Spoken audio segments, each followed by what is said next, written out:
Olá pessoal, eu sou a Mariana Guel, sou produtora e sou artista e já quero começar agradecendo. Obrigada a você que está aqui se disponibilizando a trocar esse momento comigo e obrigada ao Prêmio Profissionais da Música por estar proporcionando esse momento, por não só ser um prêmio, né, para reconhecer aí toda a cadeia produtiva da música, mas também promove o nosso network, que a gente se conheça, que a gente troque figurinha, que a gente retome o fôlego para as nossas carreiras aí na música, beleza? Então não tinha como começar diferente, não tinha como começar sem já trazer aí essa sensação de gratidão, de obrigada. E pra galera que vai seguir comigo, vamos deixar um pouquinho as distrações de lado. É rapidinho, eu vou falar bastante, mas eu prometo que eu vou ser bem sintética, trazer aí um pouco de prática, de coisas pra gente pensar também. Então, coloca aí o celular no modo avião rapidinho, foca aqui comigo que vai valer muito a pena, beleza? Queria começar, talvez eu não vá ouvir de vocês, mas se vocês têm esse sonho de ganhar um prêmio, talvez alguém aqui que esteja assistindo já tenha ganhado um prêmio no Prêmio Profissionais da Música, será que todo mundo aqui tem esse sonho? Eu tenho um sonho, eu nunca ganhei, eu já participei de várias formas, né? Dessa iniciativa, né, do PPM, mas nunca ganhei. E tenho certeza de que muito do que eu promovo enquanto produtora, enquanto artista, tem a ver também com reconhecimento. Então, eu queria deixar aqui um pouquinho desse entendimento para vocês. Vocês pensam nisso? Em quem sabe ter esse reconhecimento, ganhar um prêmio, né, ser citado por um grande nome, uma pessoa aí da crítica. Espero que quem quiser depois lá no meu Instagram e de repente me contar, né, me marcar, eu vou adorar saber, a gente trocar essa figurinha, tá? Então você me fala lá se é sim ou não, se você tem esse sonho, porque eu acho que isso tem muito a ver com essa coisa da contratação, de vender shows, de falar com as pessoas, né? Contratação de shows nada mais é do que a gente poder buscar formas de levar a nossa arte para as outras pessoas, né? A gente tem esse bem tão valioso, né? E a gente vende isso porque não é nenhum mal vender um show, não tem problema nenhum. A gente tem que ocupar os espaços e tem que levar a nossa arte para mais lugares, beleza? Então hoje você vai sair daqui sabendo um pouquinho dessa língua que é muito falada no mundo musical e que poucas pessoas sabem, né? A gente fica preocupado em falar, né, de cantar muito bem, de tocar muito bem, e isso é muito importante, isso é super válido, mas tem essa língua do contratante que poucas pessoas se ligaram, né? De se colocar no lugar dele, entender as demandas desse contratante, como você vai falar da tua arte, da tua música para ele de uma forma com que ele entenda. Beleza? Então é isso. Então obrigada por vocês estarem aqui e hoje eu vou falar rapidamente um pouquinho sobre essa língua do contratante e convidar vocês para falar ela comigo. Beleza? Então vamos lá. Já falei que isso poucas pessoas sabem, né? Muita gente fica mais focado aí em fazer lançamentos, em divulgar para as pessoas e muitas vezes esquece um pouco dessa parte de que eu falo que é do backstage, né? Da produção executiva, né? A contratação tá nesse lugar um pouco de trás, né? Ele tá nesse lugar que acontece na pré-produção, durante essa produção, no seu dia a dia. Porque para você vender um show, você não precisa estar dentro de um escritório de contratações de shows, né? Você tem que saber falar do seu show em qualquer lugar e eu vou mostrar para vocês ao longo dessa aula, né, dessa palestra para vocês. Então eu tô aqui para ser a tradutora, sabe aquela pessoa que já passou por aquele caminho, já se ferrou, porque nunca teve ninguém para falar isso, para te dar esse toque. Então eu vou trazer aqui a minha experiência e dividir com vocês. Beleza? Quem é que sou eu nessa história? Bom, eu sou produtora, como Mariana Guel, esse é o meu nome, aqui tá o meu Instagram para quem quiser me seguir, trocar uma ideia comigo, acompanhar um pouquinho do meu dia a dia, das minhas produções, do que eu posto. E sou a cantora Selva, inclusive participei aí também, fui uma das semifinalistas do prêmio como cantora também e fico muito feliz por isso. E aí tá um pouquinho do meu trabalho, das minhas músicas, depois vão lá dar uma escutada e falar o que vocês acham, se vocês gostaram, beleza? eu sou artista e sou produtora. E por quê?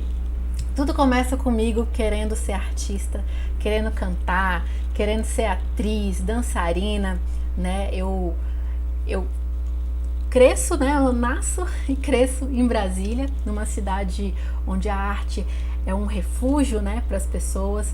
Então eu sou impactada a isso de várias formas desde criança. Sempre fui aquela criança que a minha mãe, como professora, né, me empurrava para ser aqui, ia fazer o papel da árvore, aqui ia ler o texto, ia cantar o hino nacional. Eu sempre era essa pessoa, sempre fui do corpo de baile, do coral, sempre participava de tudo. Então vim desenvolvendo ao longo de todo o meu crescimento como ser humano mesmo nas artes.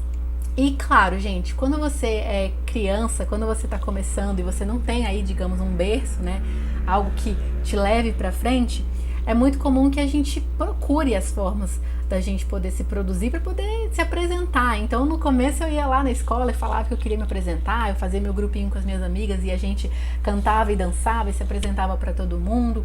Aí eu fui crescendo, ficando adolescente, e aí vem aquela coisa dos festivais, de participar de festivais de composição. Eu participava de todos, muitos eu não ganhava, muitos eu não conseguia nem me inscrever, e logo cedo eu fui percebendo que eu podia criar os meus próprios eventos. Então eu comecei a me autoproduzir ainda muito nova, porque eu queria muito arranjar um espaço, e esse espaço eu fui entendendo que eu mesma podia criar, beleza?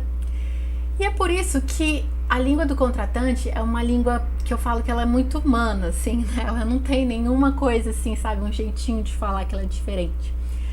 Eu entendo o artista quando ele fala que tem dificuldades de ser contratado, de chegar num patamar diferente, de sair muitas vezes daquele limbo. Eu entendo, porque eu sou artista e eu comecei muito cedo.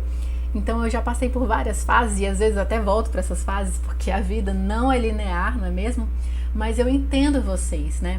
Porque depois eu passo para um lugar onde eu passo a ser produtora, né? Porque depois que você começa a produzir, quem já produziu aí adolescente, sabe que quando você vê, você tá produzindo seus amigos, a banda dos seus outros amigos, né? E comigo não foi diferente.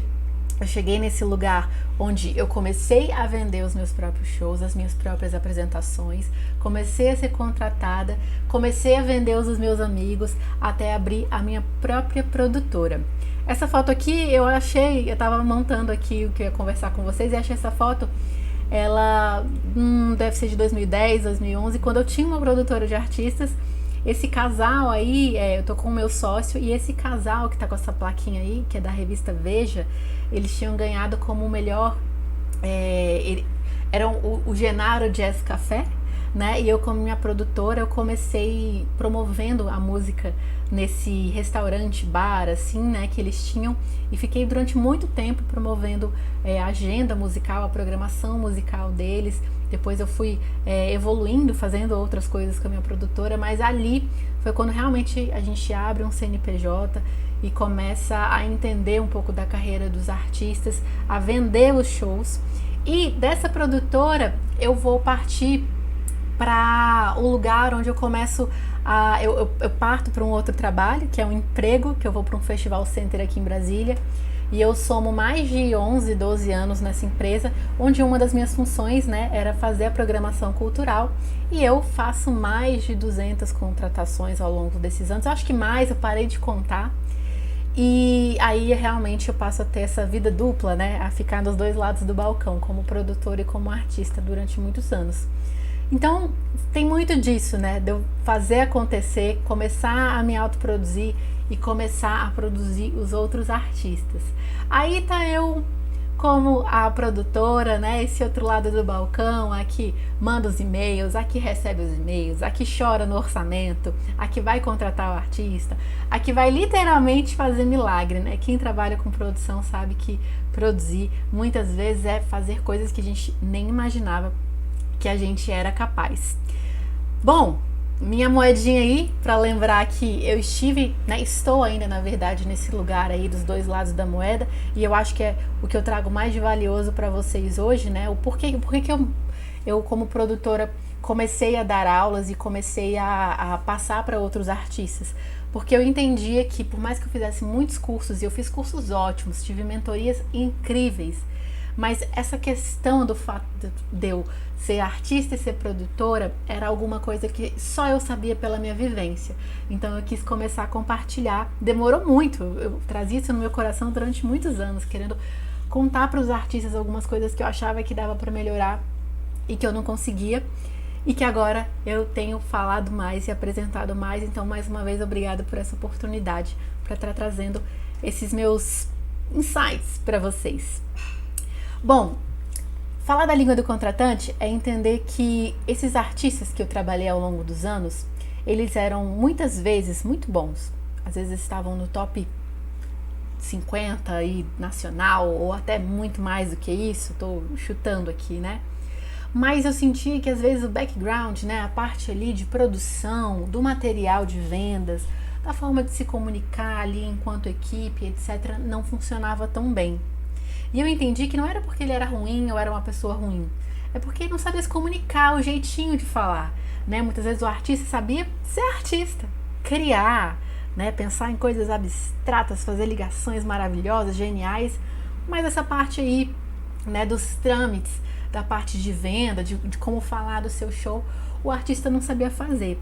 E eu fui entendendo que era só um jeitinho de falar, um jeito de abordar, um jeito de fazer você saltar aos olhos desse contratante, né? Porque eu sentia que era isso que eu queria quando um artista ia se apresentar para mim, para poder vir a contratar ele. Eu queria que ele fosse irresistível. E esse ser irresistível do artista não é só ter milhões de seguidores, ter um público incrível, uma música maravilhosa.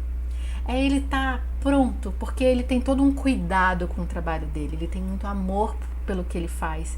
Então, tudo dele, mesmo que seja pouquinho, mesmo que ele tenha lançado uma música só, ele apresenta de uma forma que é irresistível. E isso é a língua do contratante, você conseguir falar sobre a tua obra, né, sobre a tua música, de uma forma que seja irresistível, porque você tem uma mensagem, né? E todo mundo tem uma mensagem, mesmo uma pessoa com uma carreira de 50 anos, milhões de prêmios, e uma pessoa que tenha algo que ainda está iniciando, que ainda está entendendo aí um pouquinho da sua identidade. Para a gente começar a entender essa língua do contratante, a gente tem que entender as necessidades desse contratante, né? Quais são as necessidades desse contratante? Quem é esse contratante? O que ele precisa? Né? Porque muitas vezes o artista sabe o que ele precisa, ele quer fazer show. Na verdade, às vezes ele só sabe que ele quer fazer show, ele não sabe nem bem porquê, nem pra quem, não é?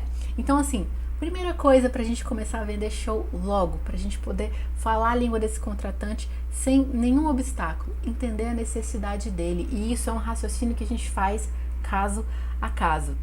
Primeiro, a gente entende que ele tem uma demanda. Quem é esse contratante? Ele é dono de uma casa de shows? Qual é a demanda dele? É encher a casa? É fazer uma agenda diversificada? A demanda dele é apresentar novos artistas? A demanda dele, na verdade, final é vender cerveja para manter a casa com uma música de qualidade, né? Existem vários pontos de vista que a gente pode entender de onde vem essa demanda. Essa demanda é um contratante corporativo, que ele quer contratar a tua banda, a tua música para se apresentar no final do ano, na festa da empresa, e ele quer fazer uma festa que seja uma experiência incrível. Então o produto final dele é entregar essa experiência, né? Então essa é a demanda dele. É uma coisa que a gente tem que começar a desenhar. Ele precisa conectar os clientes dele, né? O público dele. Se é uma casa de show, se é um festival, esse contratante ele tem essa necessidade de poder conectar o público, todo mundo gostar, ter uma experiência incrível no momento que vai comprar o bilhete, na hora que vai no banheiro, na hora que vai tomar uma cerveja, né? Num festival, numa casa de shows, durante uma live, né? O cliente, que pode ser o público, né? Ele tem essa necessidade de sair com uma conexão, e o contratante, ele sabe disso, isso faz parte do checklist dele. Ele precisa agregar valor, né? Não dá para você colocar uma programação sem pé nem cabeça, né? A pessoa tem que sair mexida. Essa é a ideia, essa é a proposta. Tem que ampliar a rede. Ampliar a rede para o contratante, né? Ele tem que esse evento que ele está fazendo, essa proposta, esse projeto, possa trazer mais vezes, que ele possa fazer mais vezes, que ele consiga monetizar isso, que ele consiga pagar todo mundo muito bem, que valha muito a pena, né? que ele faça amigos, que ele faça novos parceiros de negócios e para você como artista também. Então isso é uma das necessidades do contratante. Gerar resultado, né? Conseguir chegar no objetivo, né? Não existe um contratante que fale que vai fazer um evento e se não der muita gente, ou então dá muita gente, mas não foi legal, a experiência não foi boa, não dá o resultado dele, então a necessidade dele não é atendida. Todo contratante precisa pensar de uma forma integrada, né? Tem que pensar na pessoa que vai receber aquele produto, na pessoa que vai oferecer o produto, né? O contratante ele vai pensar, poxa, eu vou contratar, né? Eu vou falar de mim agora. Quando eu contratava uma programação, eu pensava no artista, mas eu pensava no público, eu pensava nas pessoas que estariam indo pela primeira vez, que teriam uma experiência diferente de quem ia sempre. Eu pensava no tipo de acústica para receber o tipo de material que o artista ia levar, para aquele dia da semana, naquele horário, naquela época do ano, porque era um local aberto, chovia, fazia sol, ventava muito. Então, assim, o pensamento do contratante ele é integrado. Então, muitas vezes, se o contratante não te contratar, às vezes você não se encaixou em algum ponto. Não é porque a sua música é ruim. Às vezes é porque a tua música, vamos supor, ela faz parte de uma programação que faz mais sentido de tarde. E a programação dele precisa ser à noite, né? E por um monte de motivos, a sua programação, a tua música funcionaria naquele local, naquela proposta, naquele outro horário, porque a sua música, vamos supor, é uma música que funcionaria super bem para receber o público nesse festival, né? Tem uma pegada às vezes mais família para aquele horário. Então, o contratante ele vai pensar em tudo isso, beleza? Geralmente o contratante também já tem uma verba, né? Ele já orçou e eu vou te falar, festival, empresa, casa de show, já orçou, já tem esse valor ali meio que pré-determinado mais de um ano antes, né? Um bom contratante aí, uma boa empresa já tem mais de um ano com esse orçamento carimbado de quanto ele consegue investir, né? Então muitas vezes quando ele vai contratar, ele precisa encaixar dentro do orçamento dele, né? Ele pode até fazer aí uma magiquinha, tirar daqui, enxugar dali, tirar uma atração, botar outra, não sei. Aí vai da forma que dá para moldar e editar o projeto. Mas geralmente essa verba já está orçada, então muitas vezes o artista fica muito, né? Ah, mas eu queria ganhar mais, eu estou sendo desvalorizado, etc e tal. Será que a gente pode se colocar no lugar desse contratante e entender que como funciona isso? Se ele tem margem para negociar valor, se ele não tem, né? Porque aí você pode falar, olha, meu cachê é colocado, não, meu cachê é só artístico, eu consigo reduzir o número de pessoas e o tempo de apresentação, então isso vai diminuir o meu valor. Ou não, eu não consigo diminuir porque eu tenho deslocamento, mesmo assim é caro, né? Aí toda uma questão de produção aí para você negociar. E a minha cara ficou na frente da palavra planejamento. E por fim, o contratante ele tem um planejamento, né, gente? Ele tem uma série de coisas aí para ir ticando das coisas que ele precisa, e você sabendo disso, você amplia mais as suas possibilidades na hora de conversar com ele, na hora de vender o seu show, e aí você começa a falar de contratante para artista na mesma página, sabe? Eu acho que falar a língua do contratante é falar na mesma página, não ficar um no começo, outro no final, um tá mais avançado, outro tá mais no início, não, vocês estão na mesma página, estão acompanhando juntos, tá? E a última coisa é tempo, gente. Contratante, geralmente, ele não faz só contratação, né? Às vezes a atividade dele é da mais variada possível. Por exemplo, às vezes o contratante, se ele for corporativo, às vezes ele é a pessoa que trabalha no RH, né? Tem outras funções e também vai contratar a festa de final de ano ou é o marketing, né? Às vezes você vai se apresentar num casamento e quem vai te convidar é um amigo, então o contratante é o seu amigo, né? Ele tem outras coisas para fazer. Às vezes o contratante é uma pessoa do SESC e ele não faz só a contratação, ele tem toda uma programação ali dentro do cargo dele para executar. Então, se você manda as coisas mais mastigadinhas, isso faz com que você ganhe mais tempo e faça ele ganhar mais tempo. Então você vai acabar tendo mais atenção também. Traz um ar de profissionalismo, traz uma sensação de organização que é real, beleza? Então é isso.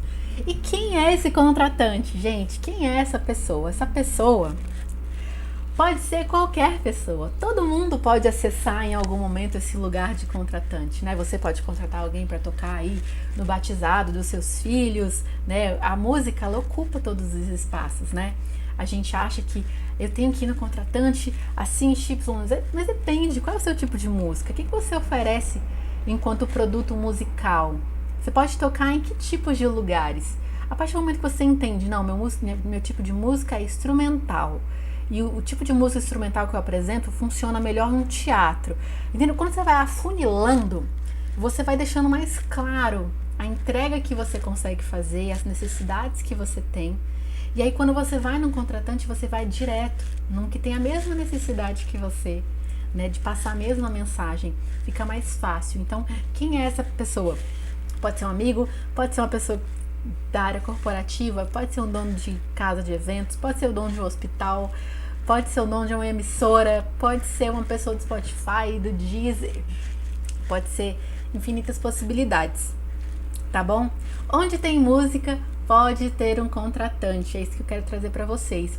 E o insight é, gente, se você entende isso, você entende que a sua música tem que estar sempre pronta, que o teu material de venda tem que estar sempre pronto, que o teu pitch, sabe aquela história que a gente está vendo muito de como fazer um pitch para investidor? Você consegue falar da sua música em uma frase, rapidinha. Você tá ali conversando no barzinho com seus amigos e você consegue falar, cara, eu tô fazendo um show que trabalha essa experiência com esse tipo de repertório, eu tô fazendo num formato XYZ, eu consigo desse equipamento. Você vai contando em qualquer lugar, na fila do banco, que seja. E as pessoas podem reproduzir isso e podem vender o teu trabalho também, porque já ouviram, porque participaram desse momento. E você não precisa só vender mandando um e-mail, ligando. Isso tem que acontecer, claro, né? É isso que acontece num escritório de vendas de shows. Mas você pode estar vendendo o seu show o tempo inteiro, quando você grava um vídeo na internet, quando você vai lançar uma música que você está falando da tua música, você está vendendo já. E todo mundo pode chegar um dia te contratar, beleza? Então é isso, família corporativa, casa de festa, centro cultural, festival, convenção de médicos, convenção de, sabe assim, congresso. Tudo pode ter uma ocupação musical e você pode se encaixar dentro do que você propõe. Então eu acho que você pode pensar ampliando essa ideia. Tem aquele mito maravilhoso, né, de vendas, de shows, que todo mundo fala, que é, ó, a minha foto aqui de novo, tapando. Eu vou botar, deixa eu ver se eu consigo botar aqui o meu rostinho lindo. Não vou mexer não, para não atrapalhar. Tá escrito panelinhas aqui. Todo mundo fala que o grande mito é as panelinhas. Ah, mas eu não toco porque sempre são os mesmos músicos na minha cidade. Nesse festival são sempre as mesmas pessoas. Então é porque existe panelinha. Não vou dizer que não exista panelinhas, mas a gente consegue observar o comportamento de quem tá dentro dessas panelas? Eu acho que uma das coisas que eu consigo observar, quando eu penso em um grupo que eu poderia chamar que tá vivendo uma panelinha, eu penso que são pessoas que estão se movimentando, correndo atrás, fazendo parcerias, criando vínculos, sabe? Se juntando, se movimentando. Acho que se você sair daqui entendendo essa palavra bem forte dentro de você, se movimentar, do jeito que você dá conta, você já tá podendo criar a sua própria panela, né? Por que não? Ou entrando em outras panelas, porque panela nada mais é do que isso, né? Esse misto de coisas, pessoas que estão querendo fazer acontecer e que muitas vezes não estão querendo esperar, beleza? Então às vezes você tá lá esperando uma oportunidade, não, vai lá, bate na porta, mostra o seu... Se você tá sempre se apresentando, se você tá sempre lançando alguma coisa ou revisitando algum lançamento, você tá com a tua música aí viva, as pessoas vão ver e elas não vão te negar você participar de nenhuma panelinha ou você criar o seu próprio espaço e furar essa panela aí, beleza? Vou falar sobre 5 erros para vocês, tá? Porque eu não tenho muito tempo, de quando as pessoas erram a falar essa língua do contratante, né? Primeiro é não saber definir o seu show em pelo menos uma frase. Eu falei em uma frase para isso, né? Do tipo, você tá ali numa conversa com seu amigo, sei lá, tá indo pagar uma conta na lotérica, né? E ele fala, poxa, eu tô querendo fazer um evento para tocar uma música e você tem só aquele minutinho rápido para falar do teu show. né? Quantas vezes o artista fala, eu tenho umas músicas lá em casa e eu compus com meu amigo e a gente não terminou ainda, mas tem uma pegada meio beat com um pouquinho de influências do afro, com uma mistura de folk. É muito difícil visualizar a definição do que você apresenta num show se você não conseguir enxugar e deixar de uma forma clara. Então, dever de casa, a primeira coisa, saiba definir o seu show de uma forma clara. Pode até passar de uma frase, mas que você consiga. Pensa assim, como é que qualquer pessoa poderia entender o que eu tenho para oferecer? Eu sou um duo, baixo, bateria, de músicas com influências ciganas, sabe assim? Quais são as 3 palavras-chave do seu show? As que mais saltam, as que são mais irresistíveis do que você pode oferecer. E tenha isso em mente. Claro que você vai ter a definição disso detalhado, mas você tem que estar fácil de falar isso de uma forma clara e sintética, tá? Porque quem agrada a todo mundo, gente, não agrada a ninguém. Se você tem um show que serve para qualquer festival, que serve para tocar em qualquer lugar, que entra em qualquer playlist, não vai entrar em nenhum, porque as pessoas não vão entender. Se você não entende direito o que você tem para oferecer, não imagine que o contratante vai querer entender. O segundo erro, gente, é não saber para quem é o seu show. Para quem que é o seu show, né? Para quem que você quer fala. Gente, o meu computador vai acabar a bateria, então eu não vou encerrar nossa aula, eu vou só ligar aqui. $1 se foi, tchanã, tava diminuindo a tela para mim aqui. Bom, o contratante, ele tem que visualizar, né, o porquê que você quer se apresentar, o que você tem para oferecer e para quem que é, né? Quem é o seu público? Seu público é um público em vários sentidos para quem que é, né? Cria um mood, que nem lá no Spotify quando você vai subir a música, que você tem que colocar se funciona mais para uma pegada calmaria, para uma pegada mais lo-fi, para uma pegada mais agitada, happy hour, né? Para quem que é esse show? Para que tipo de mood é o seu show? Né? É para um público mais universitário, que curte experimentar uma música diferente, é para um público que gosta de música mais folclórica, com uma pegada muito enraizada, cultural, né? Para quem que é esse público? Esse público tem idade? Ele fala quantas línguas? Você consegue desmembrar assim, com várias raízes? Assim? Eu acho que ele fala mais de uma língua. Não, meu público, na verdade, ele mal fala a língua dele, porque a pegada dele é mais essa, ele é mais, né? Ele não tem tanto a parte de instrução aí desenvolvida, tem tudo isso, né? Isso faz sentido na hora de você compor e também faz sentido na hora de você vender. Para quem que é o seu show, beleza? Se você não sabe para quem que é esse show, gente, o contratante também não vai saber. Não acha que você... É muito engraçado, tem muito artista que chega assim, eu tenho isso e fica esperando que o contratante fale assim, eu tenho um evento brilhante para te encaixar. Não vai acontecer, gente. Você vai ter que ter muita sorte para você ter uma pessoa assim com uma cartela de opções para poder te contratar e achar que consegue te encaixar, tá? Isso funciona ali no estúdio, quando você está experimentando, compondo a tua identidade. Mas quando você chega para vender, você já tem que saber qual é a sua identidade como artista, tá? O erro 3 é não saber aonde, né, gente? Onde é que você quer tocar? Será que a tua música realmente é para um festival? Será que sua música não funciona mais num teatro? Porque ela tem performance, porque o teatro tem uma acústica específica para o que você tem para apresentar, o público ele é um show mais longo, melhor ele ficar sentado, para ele ter uma experiência, tem um cheiro o teu show, você já disponibiliza outra experiência aí para a pessoa, então tem que ser um lugar fechado, entendem? Não saber onde tocar isso, né? Porque tem muito artista que quer tocar em qualquer lugar, em qualquer festival, e às vezes ele tá perdendo o tempo dele, fazendo todo mundo perder o tempo.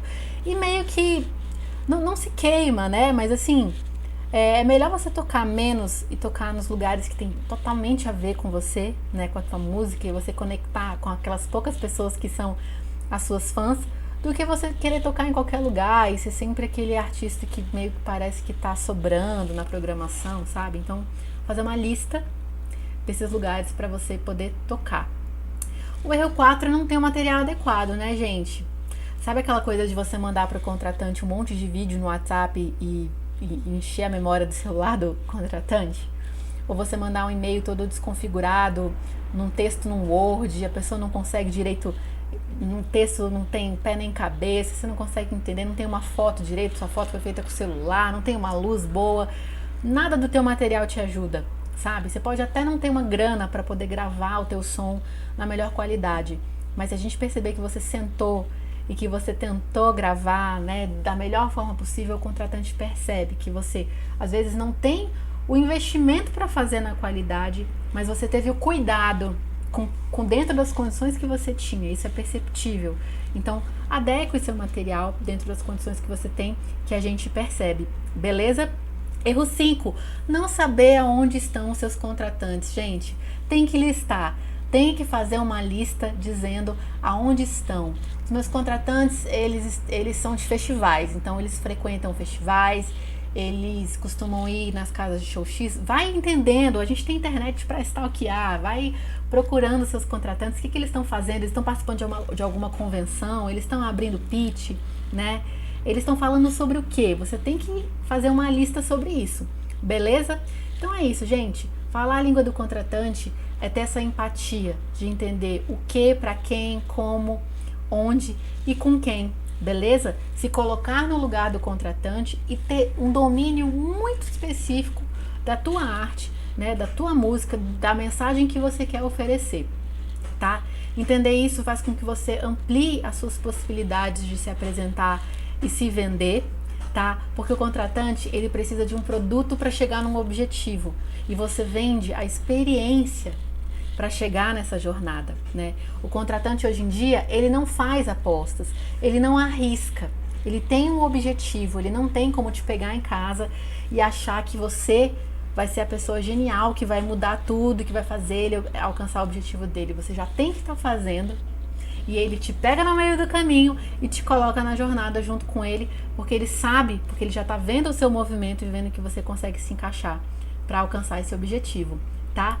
Esteja fazendo shows para você fazer shows, tá? Não fica esperando a pandemia acabar, até porque a gente não sabe como é que vai ser daqui para frente. A gente sabe que é híbrido, que tem um pouco de presencial, um pouco do online, isso provavelmente não vai mudar tão cedo. Então, faça lives, faça shows do jeito que você tem condições de fazer agora. Porque se você não fizer agora, talvez você não consiga fazer mais na frente. Show ou live cheia pode ser um problema bom para o contratante, claro, né? Porque significa mais, muitas vezes, o lucro, expressividade, divulgação. Mas um show vazio sempre pode ser uma oportunidade para o contratante ocupar outras questões ali do evento dele. E para o artista pode ser muito bom, porque às vezes naquele show que está vazio, tem aquelas 10 pessoas ou aquelas 10 pessoas assistindo a sua live que vão ser os seus fãs para sempre. Que você vai ter chance de conversar com eles, ter o feedback deles, né, fazer uma foto com eles, quando às vezes um show super cheio, você super num lugar aí de fama, não vai conseguir fazer. Então, show, live, tem oportunidade para todos os lugares. Se você entende isso, o contratante sabe disso desde antes de você. Então, se você está fazendo live todo sábado e não está dando muita gente, mas está fazendo, está se movimentando, isso já significa que você dá valor à sua arte, que você tá se colocando num lugar de aprender, de melhorar, de chegar mais nas outras pessoas, e o contratante dá muito valor a isso, tá? Enquanto você não é contratado, o que que você faz? Você se movimenta, tá? Cria conteúdo. Se você quer tirar umas férias, não quer ficar muito na internet, que é o momento onde a gente mais está para poder divulgar a nossa música, você tira umas férias, mas você fala com seu público, comunica, gente, eu vou tirar umas férias, mas eu tô deixando aqui meu videoclipe, comentem, quando eu voltar a gente faz uma live, quero saber a opinião de vocês.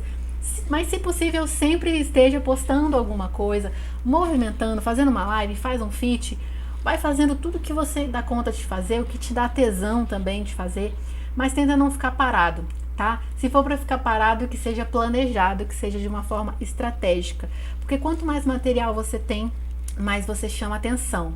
Se você quiser ter pouco material e investir na qualidade ou no alcance que ele vai ter, tudo bem também. O importante é ter um material e que ele demonstre que teve dedicação e cuidado na hora de criar esse material. Beleza? Aqui sou eu, Mariana Guel, prod.marianaguel é meu Instagram, você também me encontra lá no Facebook. Esse é o meu site, marianaguel.com. Esse é o meu telefone, para quem quiser precisar falar comigo. Eu tenho um curso chamado Backstage do Sucesso, que deu uma cortadinha aqui, e a minha foto está cortando a minha logomarca, mas tudo bem, eu vejo vocês lá nas minhas redes sociais. Consegui passar aqui a mensagem para vocês. É uma pena que eu não tenha tempo para desmembrar mais, mas nas minhas redes, nas minhas aulas e no meu curso eu passo tudo isso de uma forma super detalhada. Então, mais uma vez, Prêmio Profissionais da Música, muito obrigada, sou eternamente grata e muito honrada. E galera, é isso, se movimentem, cuidem do material de vocês, entendam aonde está o contratante de vocês e comecem a divulgar e mostrar isso para as pessoas hoje. Não tenham vergonha, porque a sua arte é muito valiosa, é algo que você tem como uma mensagem dentro de você, eu acredito nisso, então manda ver. Essa é a minha, hoje, né, a minha mensagem que eu queria passar para vocês. Espero que a língua do contratante hoje tenha ficado um pouquinho mais clara. E é isso. Um grande beijo.